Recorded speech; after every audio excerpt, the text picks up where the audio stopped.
Oke, Mm-mm. keren. Berarti Ustadz ke masjid istrinya nggak diajak ya? Nah, Kenapa dia fokusnya tuh kayak tapi pertanyaan bagus itu. teknis gitu ya? Itikaf Seorang di rumah perempuan kan? boleh itikaf di masjid juga, nggak ada masalah. Tapi walaupun tadi kan sebenarnya kan kalau yang utama bagi perempuan itikafnya di rumah. Tapi kalau dia mau pergi ke masjid, mau ada kajian, mau ikut tarawih misalnya, dia lebih semangat di masjid, maka boleh. Jadi kadang-kadang aku juga ngajak istriku. Tapi masalahnya istri-istri ini kan kadang-kadang dia harus nyiapin makanan juga di rumah untuk anak-anak dan segala Iya. macam. Nah makanya kalau aku sih aku bisa pakai strategi sih. Kalau misalnya contoh ya, kan kita udah bahas tentang Lailatul Qadar ya. Adanya di 10 malam terakhir di malam-malam ganjil.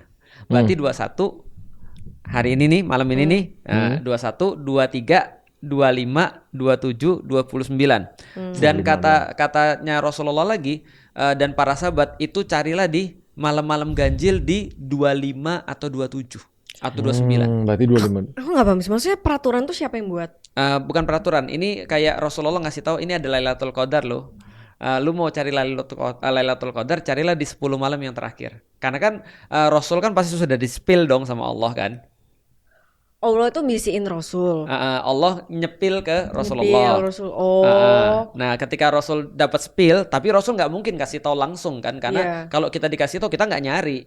Supaya kita mau nyari di 10 malam terakhir kita semangat, disembunyiin di malam nih kapan. Tapi kalau kita pasang di setiap malam kan pasti dapat, Fer. Ada yang ketahuan nggak akhirnya tanggal berapa? Nggak ada, makanya nggak dikasih tahu. Supaya kita pasang di semua malam. Pemaksaan dong. Bukan pemaksaan. Justru kita pemaksaan. pasang, bukan maksa. Maksudnya kayak nggak dikasih tahu. Nggak dikasih itu supaya menarik. Oh, supaya niat, supaya rajin. Contoh misalnya, kalau Feren ngomong sama anaknya misalnya nanti ya. Nanti mama kasih nih misalnya. Kamu mau dipanggil mama atau mau dipanggil ibu? Bunda. Bunda.